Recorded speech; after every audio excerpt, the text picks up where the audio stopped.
Oke, dalam video tutorial kali ini kita akan membahas tentang input, output, dan proses dalam bahasa Java. Nah, sebelum kita memasuki bahasan ini, kita akan belajar tentang variabel, tipe data, dan operator di Java. Nah, di dalam Java kita mengenal variabel. Jadi di dalam Java ini variabel ini ada macamnya banyak. Yang pertama adalah instance variable. Instance variable. Nah, variable instance ini adalah variabel punyanya objek. Punyanya objek. Terus ada class variable. Nah, variabel kelas ini adalah variabel yang dimiliki oleh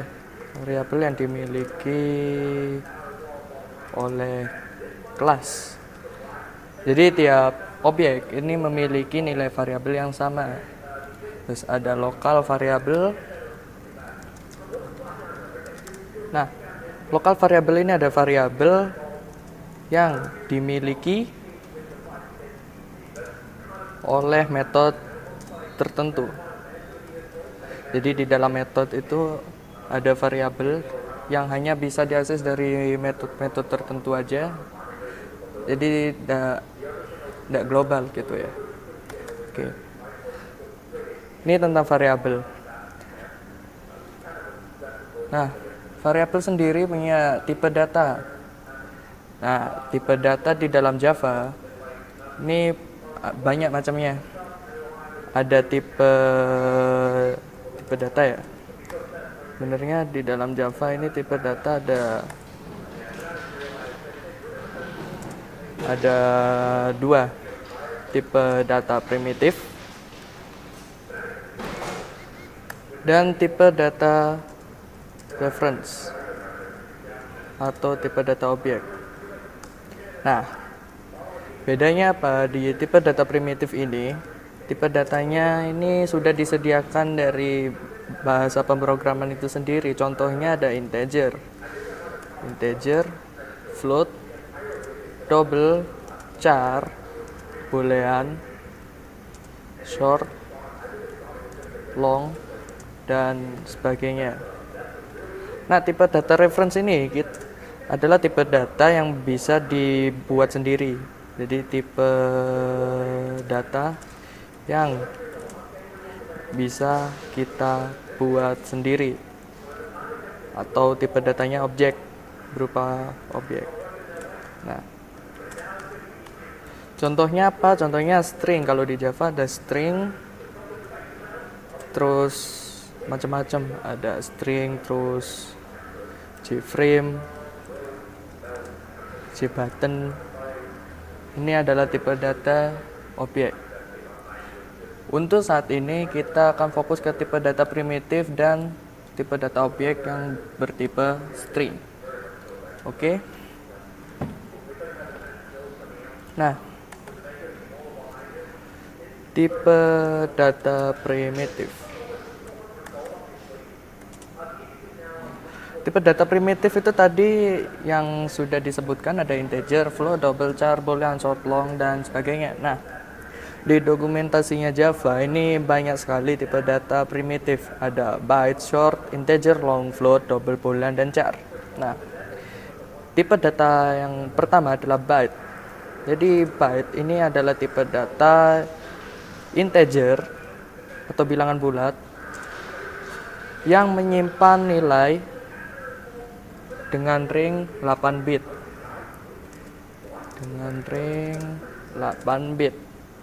Jadi batasannya minus 128 sampai 127. Nah, ini tipe data byte. Nah, setelah byte itu ada apa aja? Setelah byte ini ada short. Nah, short ini juga integer, dia bilangan bulat, tapi ringnya 16 bit. Dan saya lupa juga batasannya berapa sampai berapa. Intinya short itu ringnya 16 bit. Lalu ada integer. Ini juga integer juga. Namun ringnya ini ada 32 bit. Nah, setelah ada integer, lanjut ke long. Nah, tipe data long ini juga sama, dia bilangan bulat integer. Namun ringnya 2 kali lipat dari integer. Jadi ringnya adalah 64 bit. 64 bit, oke. Nah, tadi udah ya, byte, short, integer, long. Keempat tadi itu tipe datanya bertipe integer atau dia hanya bisa menampung bilangan bulat. Nah, untuk bilangan floating point ini di sini ada float. Ada float, ini floating point. Floating point dengan ring 32 bit. Float data type is single precision 32 bit IEEE 754 floating point. Nah, kalau float itu ringnya 32 bit lah. Kalau double 2 kalinya float, jadi ringnya floating point. Ringnya 64 bit. Tuh. Kedua tipe data ini, float sama double ini untuk menyimpan nilai dengan ketelitian tinggi. Jadi misalkan 3,5, 3,789 dan sebagainya. Nah, lanjut ke char. Nah, tipe data char ini adalah tipe data yang hanya memuat satu karakter saja. Jadi single karakter.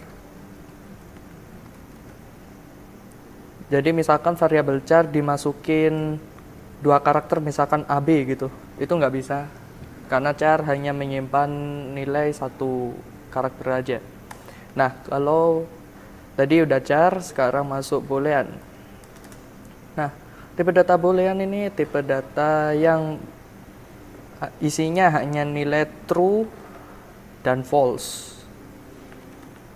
Jadi boolean itu kalau nggak iya ya tidak, itu isinya tipe data.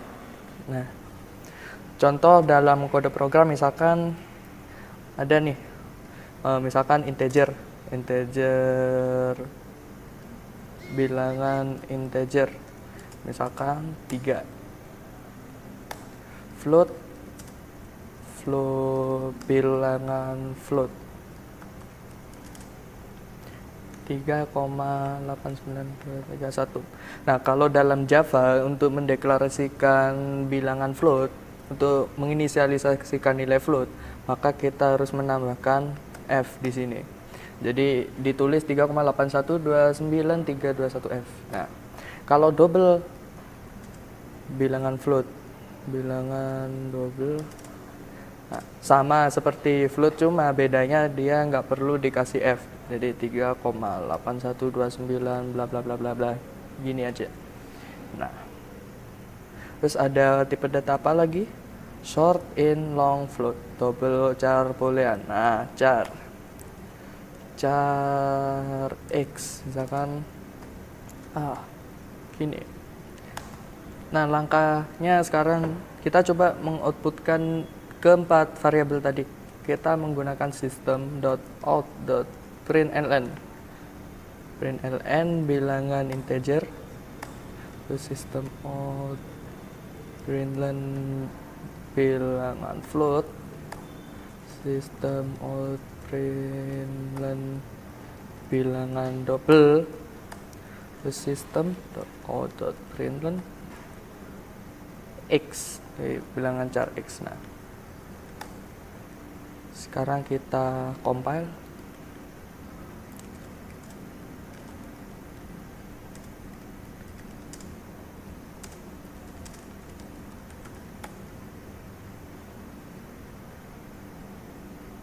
Nah,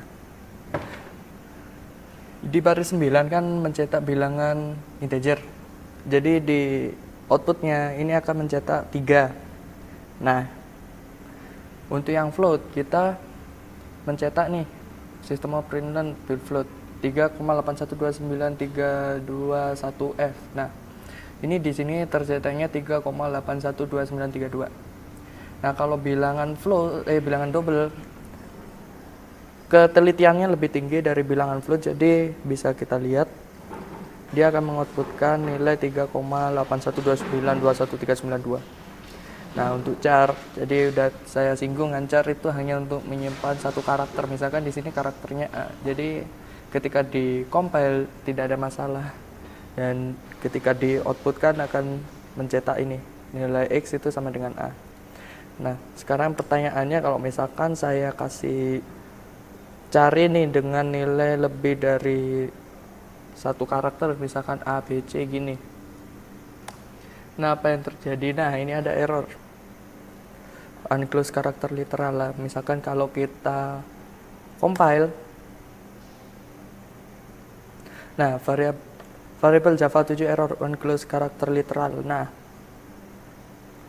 karena karakter ini hanya boleh menyimpan nilai dengan satu karakter saja. Jadi kalau misalkan kita menyimpan kata itu tidak pakai char, melainkan pakai string str, misalkan A, B, C. Nah, perlu diingat kalau untuk char dia pakai single quote atau kutip tunggal. Nah, kalau string itu dia makainya double quote, kutip dua. Jadi misalkan saya save lagi, nah, sudah tidak ada error, gak ada masalah. Sekarang kita compile. Nah, tidak ada error kan waktu proses pengompilan. Nah, sekarang kita coba untuk mengoutputkan stringnya, system out println str ini. Nah, sekarang kita compile lagi. Nah, dia akan mencetak ABC. Oke, kembali lagi.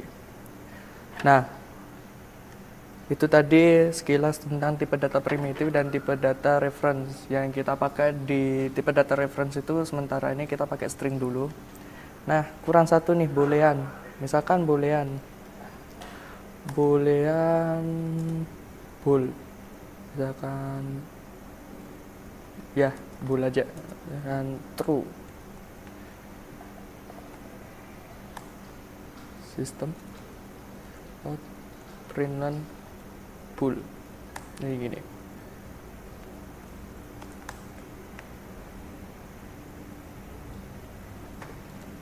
Oke, kita compile lagi. Nah, tipe data boolean itu hanya bisa menerima nilai true atau false. Nah, misalkan kalau kita ganti nih jadi string AAA 3 kali, ini apa yang terjadi? Dia pasti akan error. Kenapa? Incompatible type string cannot converted to boolean. Nah, jadi tipe data boolean itu hanya bisa menerima nilai antara true atau false aja, seperti itu. Nah, itu sekilas tentang tipe data. Kita lanjut ke operator.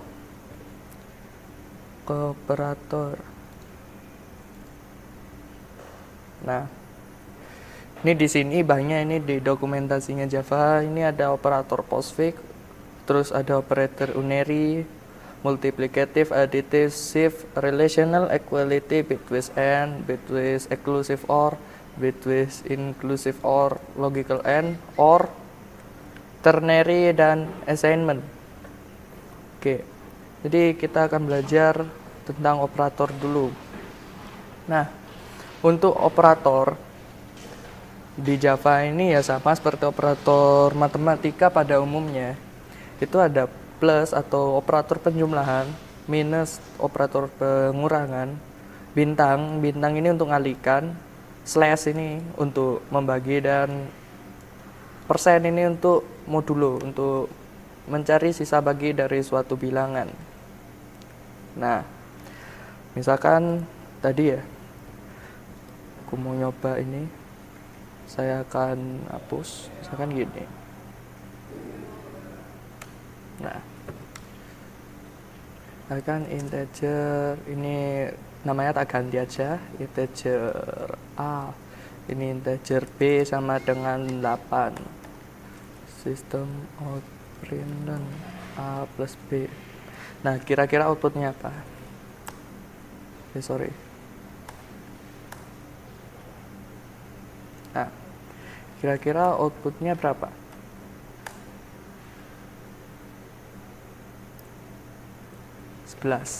Karena A plus B 3 tambah 8 itu sama dengan 11. Itu operator penjumlahan.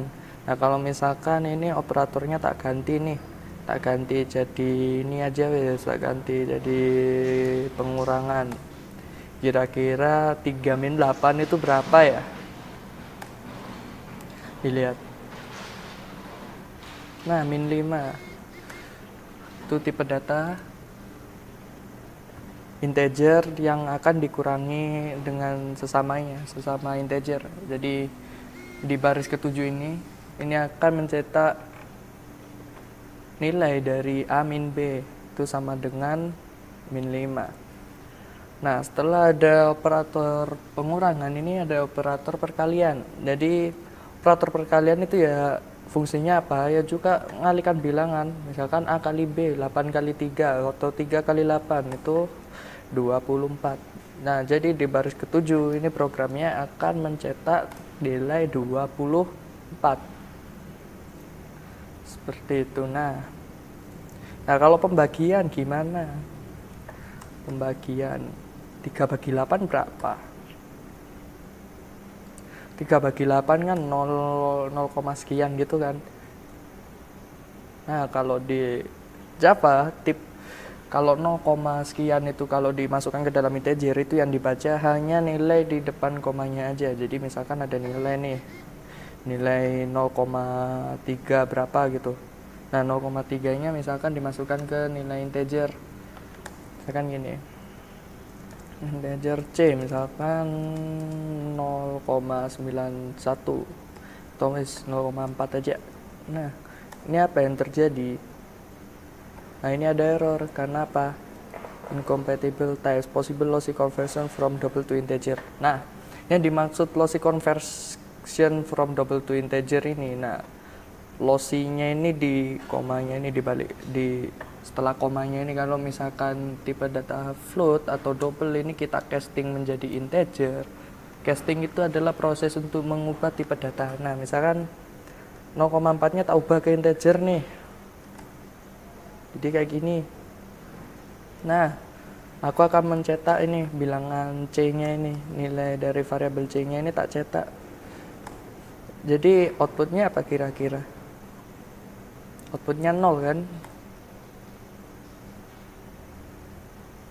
Nah, karena casting floating point ke dalam integer ini nilai di belakang komanya berapapun itu tidak dianggap, yang dipakai ini hanya di depan komanya aja. Jadi 0 ini yang dipakai di variabel C itu tadi. Nah, itu operator. Nah, ini ada operator modulo ini untuk mencari sisa bagi dari suatu bilangan. Misalkan integer C-nya tak ganti nih jadi B modulo A. Nah, ini kira-kira outputnya berapa ini? 8 bagi 3, sisanya berapa sih? Dicek aja. 2. Nah, 8 bagi 3 itu kan ya 2. 3 kali 2 6. Berarti sisanya 2. Gitu. Itu untuk operator modulo, dia untuk mencari sisa bagi dari suatu bilangan. Nah,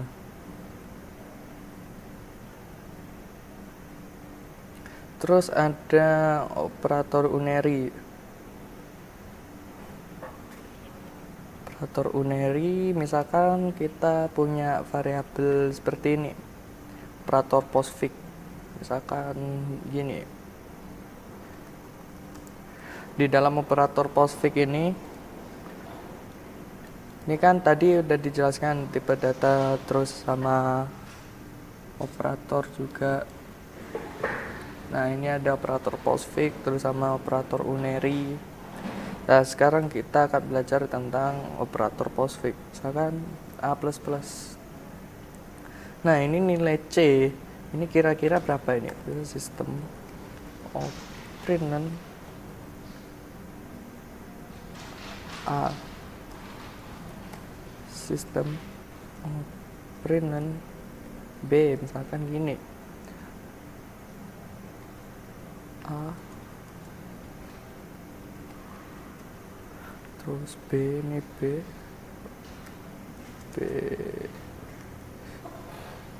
ini C.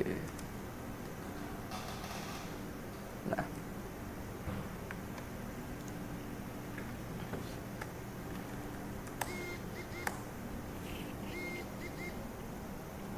ini kira-kira outputnya A sama dengan 4, B sama dengan 8, C sama dengan 3 lah. Kok bisa sih? Nah, jadi kita akan ulas bentar ini. Untuk nilai C ini kan nilainya A++ kan. Nah, jadi dalam operator postfix itu nilai dari C ini kita pakai nilai A yang lama. Nilai A yang awal berapa tadi? 3 kan? 3. Lalu nilai A-nya berubah. A sama dengan A+1 sama dengan 3 plus 1 sama dengan berapa? 4. Makanya tadi di outputkan A-nya sama dengan 4, B-nya sama dengan 8, C-nya sama dengan 3. Jadi dalam operator postfix ini dia akan memakai nilai yang lama dulu. Nilai yang lama tadi kan 3 kan ya. 3 ini dimasukkan ke variabel C dulu. Variabel C sama dengan 3, lalu A-nya berubah. Dia akan di-increment sama dengan 1. Dijumlahkan dulu sama dengan 1, kemudian dimasukkan lagi ke dalam variabel A, jadi A-nya sama dengan 4. Nah, itu untuk A++. Nah, kalau misalkan A++-nya tak ganti jadi kayak gini, misalkan ini kan tadi operator postfix kan, misalkan kalau operatornya increment-nya tak taruh di depan gini, kira-kira outputnya berapa ini? Tinggal dicek aja. A sama dengan 4, B sama dengan 8, C sama dengan 4. Nah, kok bisa? Nah, ini akan diulas lagi. Jadi gini, nilai C itu, atau gini aja wes, nilai A itu dijumlahkan dulu. A sama dengan A+1. A awal tadi berapa? 3 kan? 3 plus 1 sama dengan 4. Nah, terus C-nya baru pakai nilai A yang udah ditambahin tadi sama dengan 4.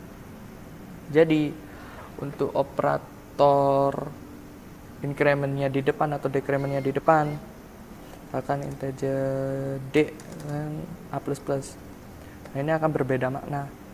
Nah, kalau dia plus-plusnya atau min-minnya ini di depan, berarti dia akan menjumlahkan bilangan A ini dulu, dijumlahkan sebanyak 1, lalu kemudian nilainya dimasukkan ke dalam variabel C.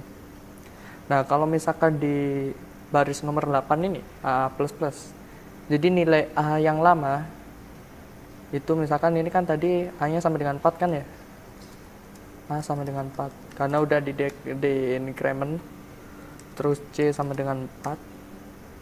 Nah, nilai D-nya ini, nilai D sama dengan nilai A-nya yang awal tadi ini berapa? 4 kan? 4, terus D-nya A-nya sama dengan 5. Gitu. Jadi bedanya antara plus plus A sama A plus plus itu bedanya di cara perlakuan memasukkan nilainya aja. Jadi kalau misalkan A++ ini dia variabel A-nya ini dijumlahkan dulu, kemudian baru masukkan di variabel C. Nah, kalau misalkan A++ ini nilai A-nya dimasukkan ke D dulu, baru kemudian dijumlahkan. Seperti itu tentang operator increment.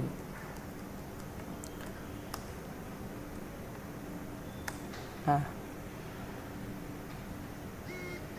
kalau kita compile lagi,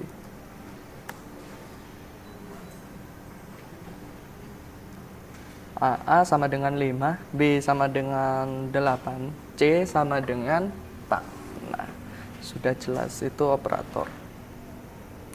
Nah, itu tadi operator aritmatika. Sebenarnya kalau operator untuk aritmatika ya dasarnya cuma plus, minus, kali, bagi, sama modulo aja sih. Nah, kita lanjut ke operator logika. Nah, operator logika di sini banyak. Iya, tadi Mas. Nah, operator logika ini ketika kita mengoperasikan suatu variabel, misalkan 3 sama dengan 3 misalkan, dia akan return true karena apa?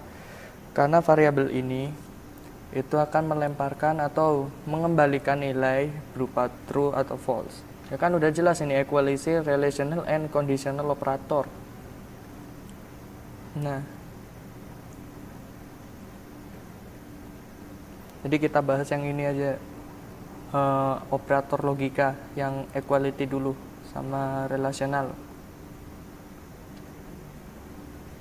Nah, misalkan ini tak bikin short baru aja, sistem mau println ini apakah A itu sama dengan B, A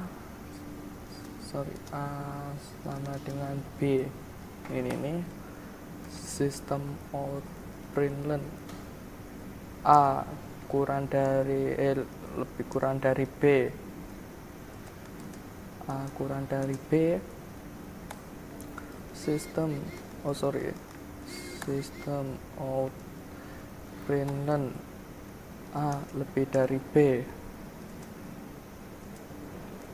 A lebih dari B, sistem out println A tidak sama dengan B, seperti ini. Sistem out println A kurang dari sama dengan B, A kurang dari sama dengan B, sistem out println A lebih dari sama dengan B, A lebih dari sama dengan B.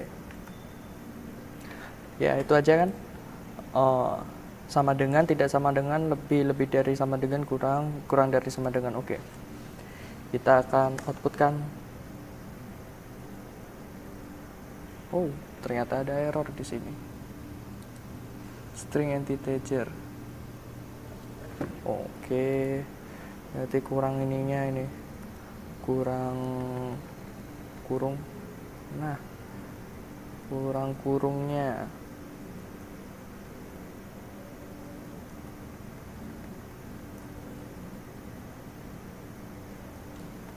Oke.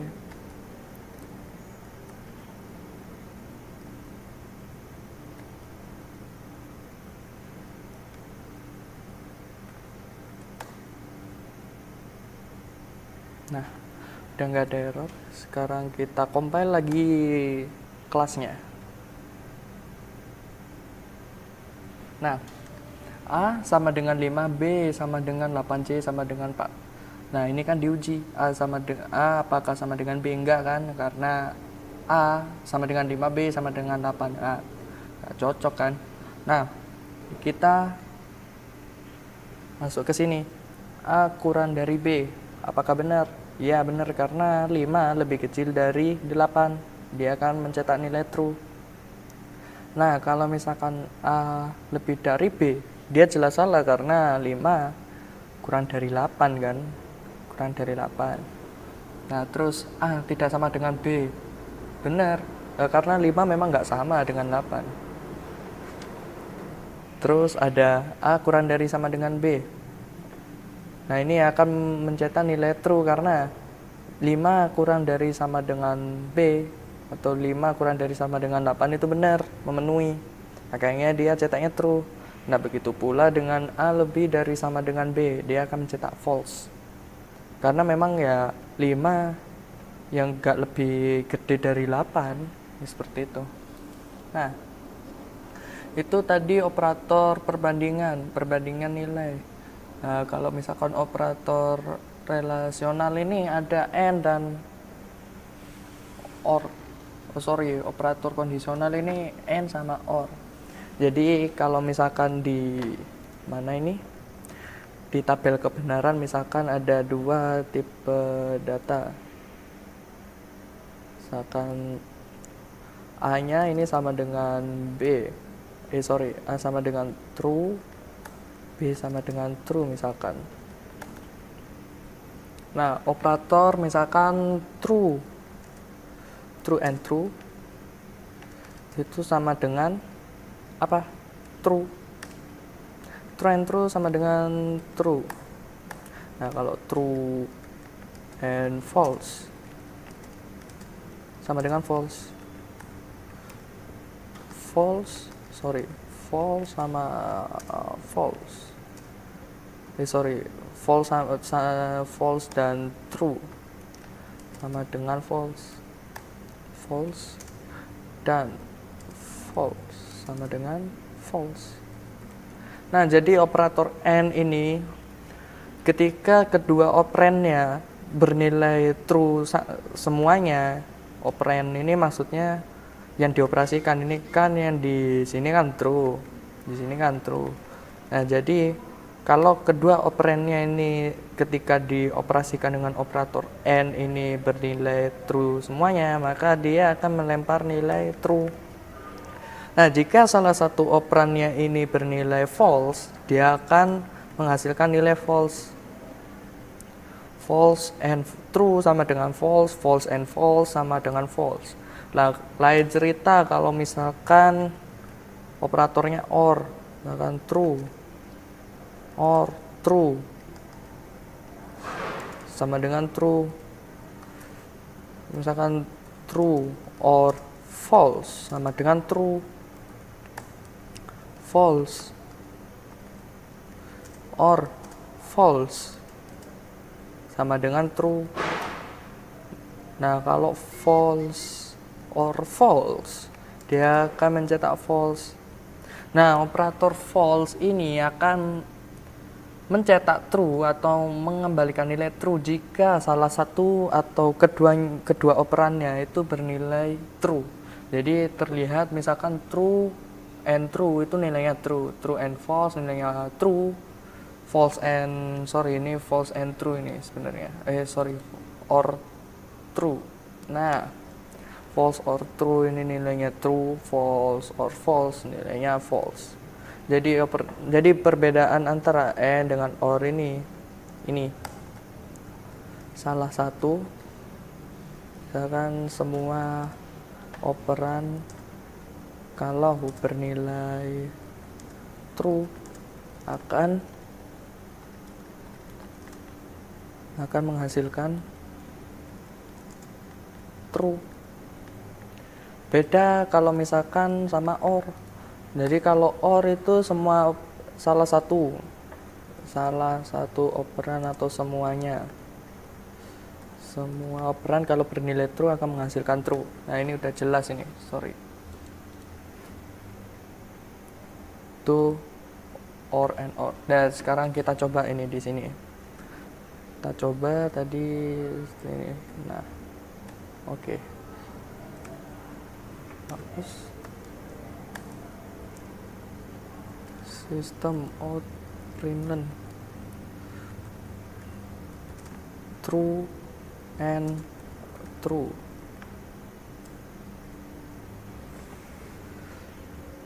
System out println true and false. System out println false and true.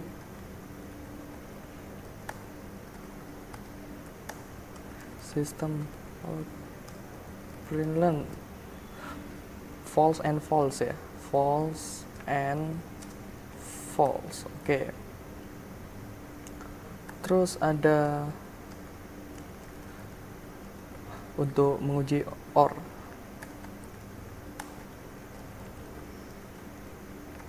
Itu kita copy aja wis, biar nggak nulisnya kebanyakan. Nah gini.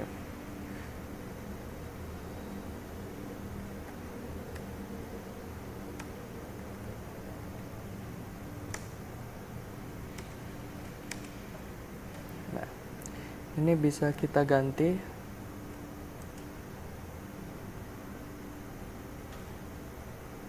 OR.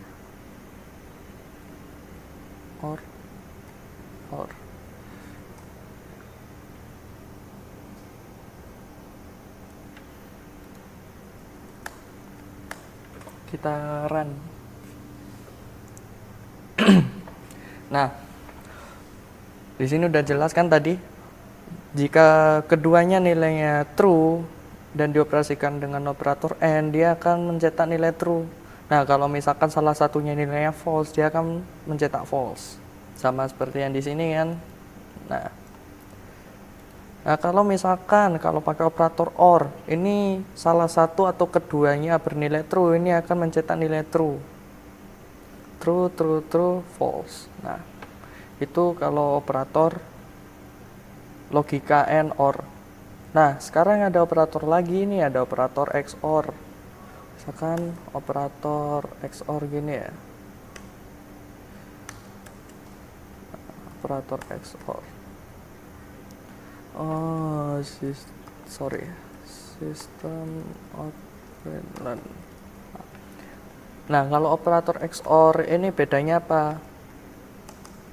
Nah, operator XOR ini tandanya pakai kuncup. Nah, bedanya apa sama OR yang sebelumnya?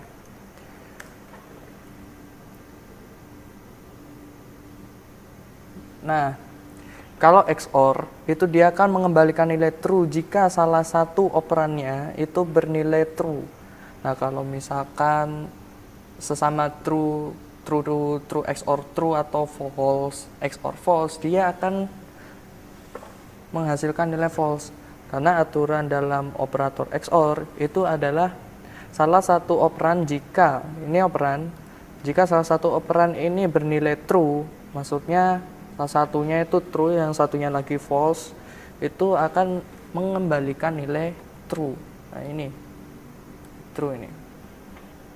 Nah, itu operator relational AND OR, operator logika. Nah, kalau misalkan kita udah mengenal XOR, sekarang kita akan menginjak ke operator negasi. Nah, operator negasi itu apa sih? Operator yang akan membalik nilai. Jadi misalkan true itu jadi false, false jadi true, dan sebaliknya. Outprintln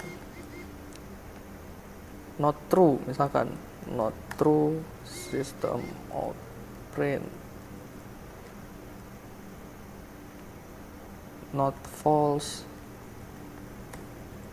system out println true, system out println false.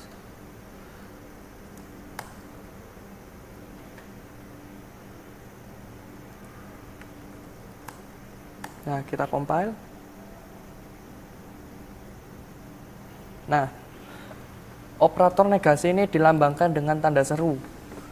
Tanda seru. Misalkan tanda seru true. Nah, dia akan mencetak nilai false di sini, false. Nah, kalau misalkan sama aja, negasinya false itu kan true. Negasinya true itu false. Ya. Jadi program ini di sini akan mencetak negasinya true ini sama dengan true. Negasinya true ini sama dengan false, negasinya false sama dengan true. Jadi nilainya dibalik. True itu kalau dinegasikan jadi false, false kalau dinegasikan itu jadi true. Itu operator negasi. Sebenarnya banyak sih operator, ya cuma yang dipakai itu ya hanya itu aja sih. Nah, kalau ini juga ada operator bitwise. Nah, operator bitwise ini adalah operator yang digunakan untuk menggeser nilai atau menggeser bitnya. Ini tidak akan dibahas. Jadi yang lazim dipakai ini ya ini AND, OR, terus sama XOR, terus sama negasi ini. Nah, kalau untuk bitwise nantinya insya Allah akan dibahas di lain kesempatan. Sekarang kita masuk ke dalam cara mengoutputkan nilai dari suatu variabel. Nah, sebenarnya kan kita udah belajar ini penggunaan sistem outprintln ini buat apa. Nah, sistem outprintln ini digunakan untuk mencetak string ke layar. Jadi misalkan seperti ini, kita buat anu aja wes, buat kelas baru aja, io.java public class io public static void main string args. Nah, di dalam Java kita akan mengenal 3 bentuk output, yaitu system.out.print. Misalkan sistem out print halo. Sistem out print halo. Ini sistem out println. Selamat datang. Halo, selamat datang di sistem outprintln pemrograman Java.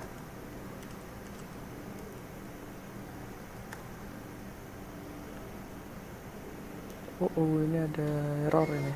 Nah, ini lupa karakternya nggak di close. Nah, masih ada error.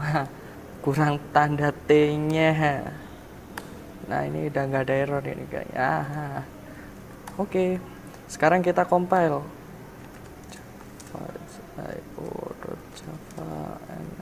Java.io.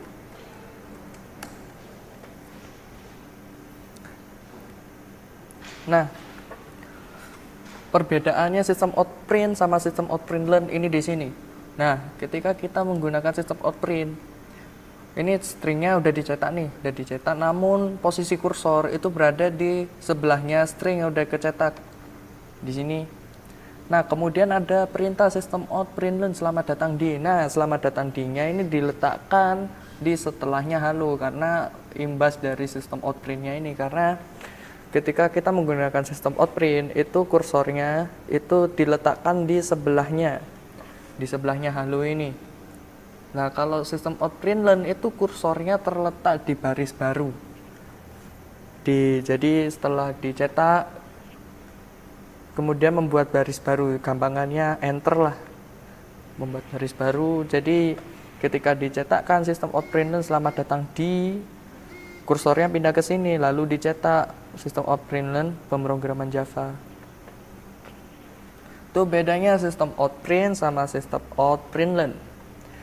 Nah, ada lagi ini namanya sistem out printf atau sistem out format. Sistem out printf atau sistem out format. Bedanya apa? Sama aja sistem out printf sama sistem out format itu. Nah, jadi kita pakai sistem out printf aja. Nah, sistem out printf ini dia akan mencetak output itu sesuai dengan format yang telah kita berikan. Misalkan integer, ada integer x sama dengan 5. Terus ini aja dulu. Aku akan mencetak ini.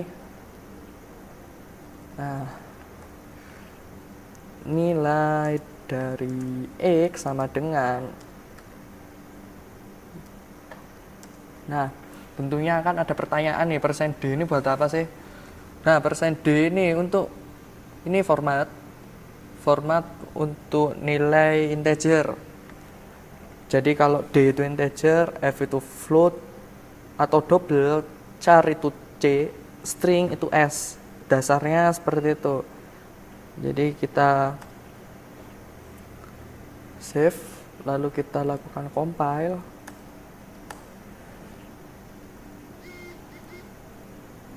Nah, nilai dari X sama dengan 5. Nah, kok setelah pemrograman Java ini kok ada baris kosong. Nah, ini di dalam printf ini kita bisa memformat string ini dengan new line karakter. Nah, new line karakter ini fungsinya dia untuk menambahkan baris baru setelah string di dalam printf ini. Jadi bacanya kayak gini, system out print. Printkan baris baru dulu, kemudian cetak string nilai dari X sama dengan 5. Setelah itu, setelah dicetak, baru aku bikin baris baru lagi. Nah, kalau misalkan slash n-nya yang di belakang ini tak hapus, yang terjadi apa?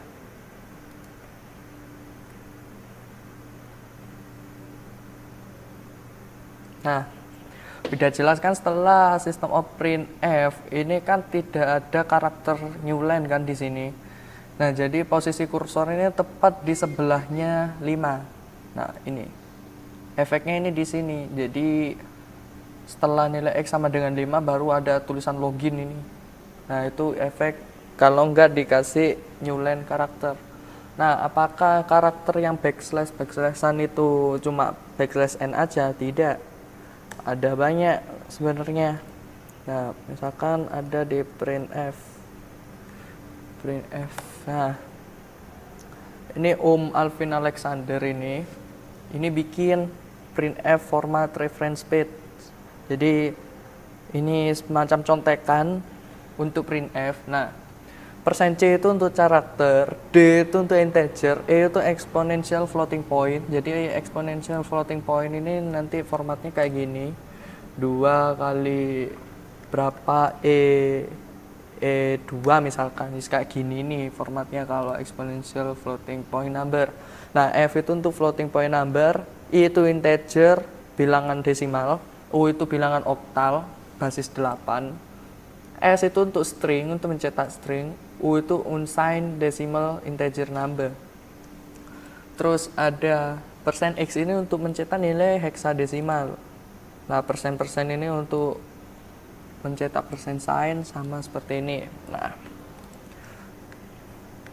udah usah dihafal sebenarnya printf ini formatnya seperti apa, cuma kalian harusnya paham dasar-dasar untuk format spesifiknya untuk printf ini ya, ini C, D, E, F, I, O, S, U, X, ya kayak gini-gini ini. Nggak usah dihafal, cukup paham aja. Nah, ini banyak ini untuk formatnya, kalau dibahas di sini akan terlalu panjang. Nah, ini ada special printf karakter. Nah, tadi aku udah nyontoin pakai backslash n. Nah, backslash n ini di new line or line fit. Jadi untuk memasang baris baru, bikin baris baru. Nah, ini ada banyak, ada backslash a itu untuk audible alert, B itu backspace, F itu form fit, N itu new line, R carry return, T itu tab, V vertical tab, backslash ya untuk mencetak backslash. Oke, seperti itu. Sekarang kita mencoba untuk printf-nya, misalkan integer K misalkan 8. Ini dari X sama dengan system out printf persen %D plus persen %D sama dengan persen %D. Nah, patut diingat persen %D ini harus sesuai dengan urutan di sebelah sini. Misalkan kalau kita ingin mencetak X-nya dulu ya, parameter atau argumen keduanya dari printf ini harus sesuai. Misalkan ingin mencetak 5 plus 8 sama dengan 13. Jadi ya udah disesuaikan aja. Jadi X, K, Nah, sama dengannya kan hasil penjumlahan dari X plus K, jadi tinggal tulis aja X plus K di sini. Begitu pula dengan kalau kita mau mengurangkan nilai ya sama aja. Jadi kita copy aja biar gak banyak-banyak ngetiknya.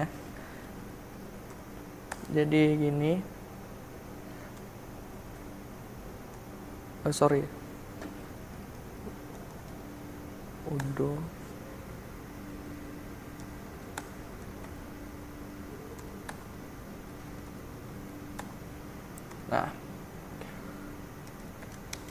Nah, kita rapikan. Nah, ini perlu diganti. Ini tadi kan plus, sekarang min. Nah, kalau min ya tinggal ganti aja min. Ini kali, ini kali, ini kan bagi, terus ini bagi, terus misalkan mau kasih operator modulo, ya udah tinggal ganti aja. Nah, modulo ini kan modulo ini persen. Nah, ini persen. Nah, patut diingat untuk mencetak persen ini kita harus menambahkan persen-persen seperti ini. Sorry, ini kok nge-replace, jadi ini insert. Kalau untuk mencetak karakter persen harus dikasih persen lagi, karena kalau nggak gitu akan menampilkan error. Oke, kita compile. Ini hasilnya. Memanjang kan karena apa? Karena di sini tidak ada backslash n-nya. Seperti yang udah tak jelaskan tadi, ya sistem outprint itu sama seperti ini. Jadi nggak ada new line-nya. Jadi caranya gimana supaya ada baris barunya, jadi nggak memanjang kayak gini, jadi nggak memanjang kayak gini. Jadi kita harus menambahkan backslash n di sini, backslash n, backslash n, backslash n, backslash n. Oke, kita compile lagi. Kan memanjang gitu. Nah, sekarang di compile. Nah, 5 plus 8 sama dengan 13, 5 min 8 sama dengan min 3, 5 kali 8 sama dengan 40, 5 per 8 itu sebenarnya 0, sekian, cuma karena dia dicetaknya sebagai integer, dia akan mencetak nilai 0, terus 5 modulo 8 itu sama dengan 5. Nah, itu sekilas tentang penggunaan printf di Java. Sebenarnya sama aja untuk mencetak nilai dari suatu variabel atau mencetak suatu string, itu bisa menggunakan sistem outprint, sistem outprintln, sistem outprintf. Sekarang kita akan lanjut ke penggunaan scanner untuk input. Jadi kita bisa menginputkan nilai ke dalam suatu variabel dengan menggunakan scanner. Apa cuma pakai scanner aja? Tidak. Sebenarnya sebelum scanner di Java versi lama itu kita pakainya itu pakai buffer reader.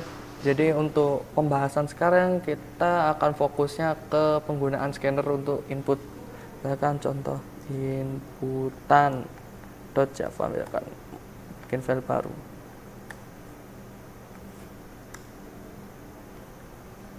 Public class inputan. Terus ada public static void main string rgs. Nah, seperti ini.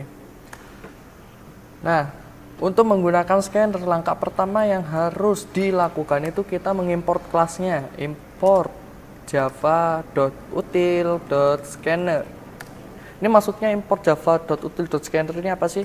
Nah, jadi di dalam program itu untuk menggunakan library yang ada di Java kita harus mengimport kelas yang akan dipakai lah. Berhubung di sini pinginnya pakai scanner ya, jadi scannernya aja yang diimport. Nah, cara menggunakan scanner itu langkah pertama kita bikin scannernya dulu, bikin objek scanner dulu. Jadi scanner, nama variabelnya apa terserah, kan kasih nama new scanner. Nah, dalam kurungnya scanner ini apa? Ketika kita menginstanskan suatu objek, nah ini parameternya pakai system.in. Nah, ini input streamnya Java. Nah, seperti yang udah dibahas sebelumnya, tipe data di Java itu kan ada tipe data primitif sama tipe data reference. Nah, scanner ini juga termasuk tipe data. Nah, tipe datanya apa? Dia bentuknya tipe data objek atau tipe data reference. Misalkan saya ingin mempunyai nilai integer A atau dan B gini. Saya akan menginputkan nilai sistem out print, masukkan nilai A, nilai variabelnya A apa. Oke. Nah, untuk memasukkan nilai dari keyboard ke variabel integer itu memakai scanner. Nah, caranya seperti ini, variabelnya mau dimasukin misalkan A, mau masukkan nilai ke A kan, A sama dengan, nah scannernya ini kita pakai scanner in, nama scannernya kan in kan tadi. Nah, kita pakai A sama dengan in dot. Nah, dot ini sebenarnya objek scanner ini mempunyai banyak metode, ya macam-macam. Berhubung kita ingin menginputkan nilai integer, maka kita harus menggunakan in.next int next in seperti ini. Untuk memasukkan nilai B ya sama, sistem print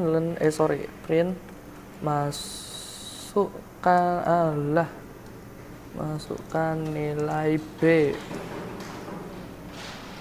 seperti ini. B sama dengan in.next integer seperti ini. Nah, aku pingin nyetak yang kayak tadi, A plus B, A min B.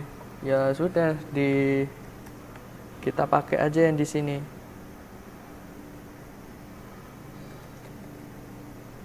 Nah, berhubung nilainya dia udah beda, jadi nggak apa-apa wes.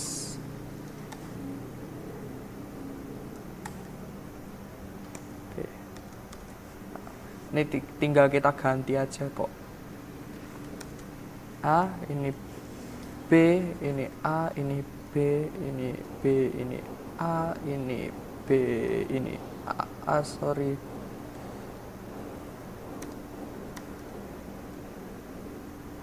Ini A, ini A, ini B, ini A, ini B, B, A, B, A, A, B, A, B. Oke.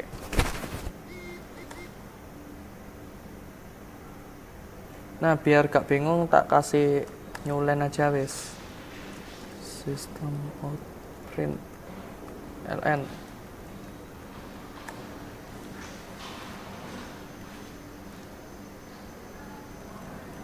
Nah,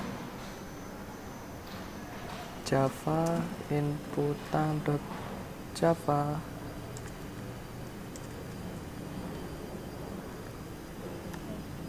Nah, compile. Nah, masukkan nilai A, misalkan masukkan nilai A nya 10 misalkan. Masukkan nilai B, B nya aku pinginnya B nya 7.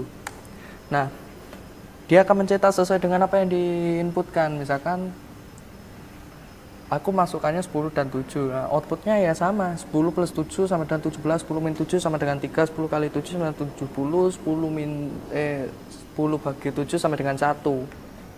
Nah, 10 bagi 7 sama dengan 1 lah, karena 10 bagi 7 itu sebenarnya 1, sekian. Berhubung di sini saya mencetaknya sebagai integer, maka 1 komanya itu dihilangkan, jadi yang dianggap cuma satunya aja. Terus masuk ke modulo 10 modulo 7 kan 10 bagi 7 kan 1, sekian. Nah, 7 kali berapa supaya mendekati 10? Kan 7 kali 1 sama dengan 7. Nah, sisanya supaya jadi 10, 7-nya itu diapakan? Di jumlah 3 kan, berarti sisa baginya 10 modulo 7 ini sama dengan 3.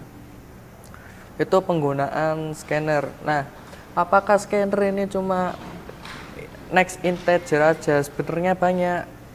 Kita buka di sini scanner Java.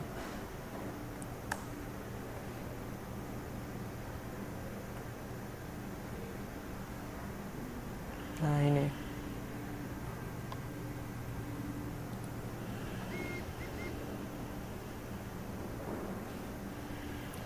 Nah, di sini dokumentasinya banyak ini scanner. Metode-metode yang dipakai ini apa. Nah, biasanya kita makanya untuk menginputkan nilai dari keyboard ke dalam variabel ini ya pakainya next, bidesimal next, terus ada next boolean dan sebagainya. Nah, ini juga harus disesuaikan dengan tipe data yang ingin dimasuki. Nah, tadi kan ada berapa itu? Scanner ya?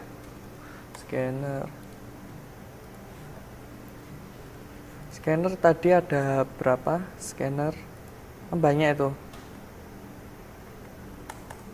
Scanner kan ada next, ya, next line, next float, next integer, next double, next float, udah ada tadi, next short, next long, next long short integer, next byte, next boolean. Ya, sebenarnya sama. Kalau next float ini untuk menginputkan nilai bertipe float, integer ini untuk integer, next double ini untuk double, short itu untuk short, long itu untuk long, byte untuk byte, boolean ya untuk boolean. Nah, next sama next line itu untuk menginputkan nilai dari string atau menginputkan inputan dari user bertipe string. Nah, bedanya next sama next line itu apa? Nah, bedanya ini di sini. Kita demokan aja, coba. Kita bikin kelas baru lagi, inputan string.java. Nah, public class inputan string, public static void main string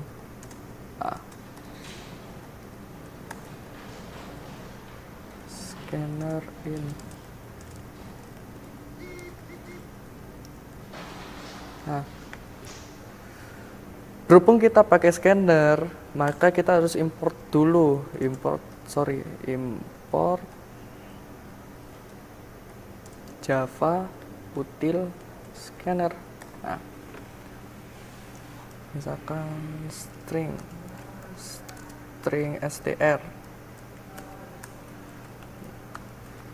system out print, masukkan string dengan next, ini str sama dengan in.next, jadi pakai .next kan, terus kita outputkan outprint input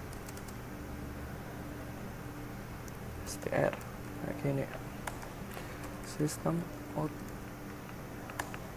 print, masukkan string dengan next line, str sama dengan in.next line, system out print input str kayak gini. Oke.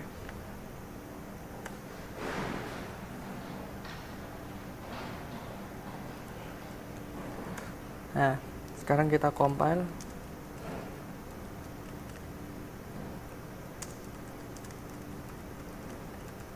Nah, ini akan menunjukkan bedanya pakai next sama next line.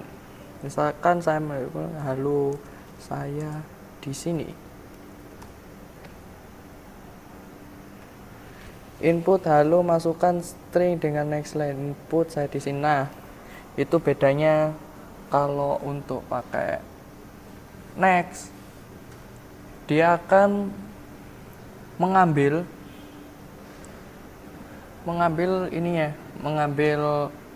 inputan dari keyboard tanpa spasi. Jadi setelah spasi ini diabaikan. Jadi kan saya masukkan string halo saya di sini. Nah, ternyata inputnya di sini halo. Nah, untuk next line-nya kenapa kok langsung seperti ini, nggak masukkan input lagi? Karena setelah next itu kan ada semacam pembatas kan. Kalau misalkan next doang itu pembatasnya pakai spasi. Jadi setelah kata halo itu kan ada spasi itu. Nah, jadi yang dianggap sama next itu yang sebelum spasi, jadi kata halo ini. Nah, di next line-nya ini pakai sisanya tadi. Halonya kan udah dicetak duluan pakai next itu. Nah, kalau untuk next line-nya kenapa kok langsung di outputkan? Nah, karena di str ini next line itu memakai yang tadi udah dimasukkan. Setelah halo ini spasi saya di sini. Tuh. Atau mungkin biar gak bingung saya komen aja wis di sininya di kodenya. Nah, kita compile lagi.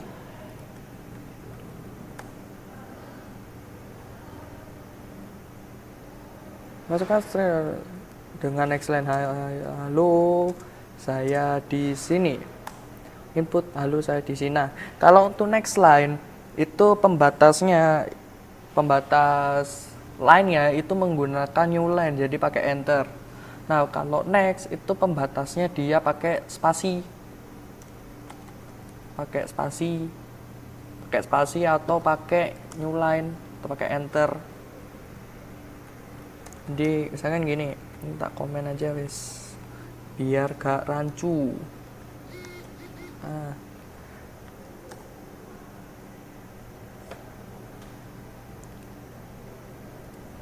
clear adalah clear.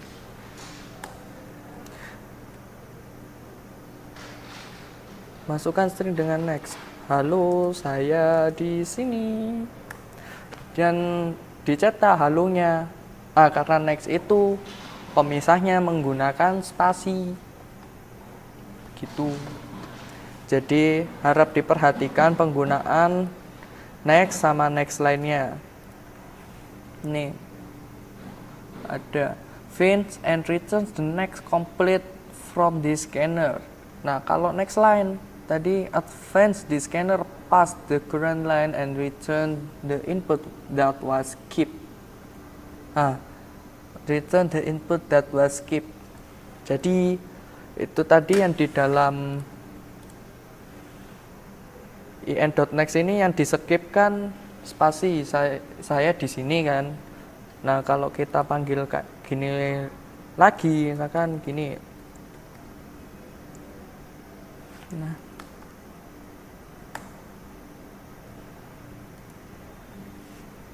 jadi seperti ini. Halo, saya di sini. Input halo, masukkan string dengan next line input saya di sini. Nah, sesuai dengan bilangnya dokumentasi ini, advance the scanner past the current line and return the input that was skipped. Nah, yang di skip ini kan setelah halo sih. Halo spasi saya spasi di sini.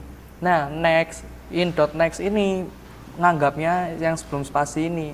Dia nganggap halo spasi saya di sini itu kan ke skip. Jadi sama in.next line ini langsung diambil yang di skip. Jadi udah ketika dijalankan masukkan dengan next line input, nah langsung kan input str.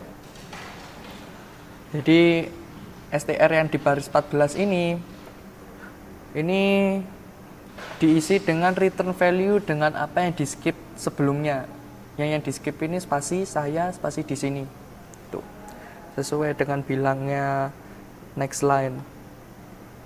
terus sama next. Ini bedanya. Sorry, ini. Nah, next line, finds the scanner past the current line and the input that was kept. This method returns trace of current line. Jadi metode ini mengembalikan sisa dari baris tadi, excluding any line separator at the end. Jadi dia akan mengecualikan atau gak dianggap line separatornya, ya pakai enter itu, kayak new line. The position is set to the beginning of the next line. Nah ini. Nah kalau next, finds and return the next complete token from this scanner. Nah, a complete token is preceded and followed by input that matches the delimiter pattern. Nah, kalau next itu delimiternya dia pakai spasi. Jadi delimiter itu pemisah. Nah, ketika dalam in.next ini yang dibaca ini kan sampai halo. Yang di skip ini yang ini, saya di sini. Nah, kemudian sama in.next line ini yang di skip itu diambil, dimasukkan ke str, langsung di-outputkan. Seperti itu untuk penggunaan scanner. Nah, itu cara penggunaan scanner. Untuk bab input output dan proses sudah selesai. Jadi untuk pembacaan selanjutnya ini bisa diikuti. Kalau misalkan ada yang masih bingung, silakan refer ke Java tutorial ini, alamatnya docs.rekel.com/javac/tutorial lah. Ini bisa di-download. Download ebook files ini yang di sini. Bisa di-download. Nah, kita accept, baru kemudian klik tutorial ini untuk baca-baca ketika offline. Oke, sekian video kali ini, semoga bermanfaat. Terima kasih. Nun wal kolami mama yasturun fastabiqul khairat. Assalamualaikum warahmatullahi wabarakatuh.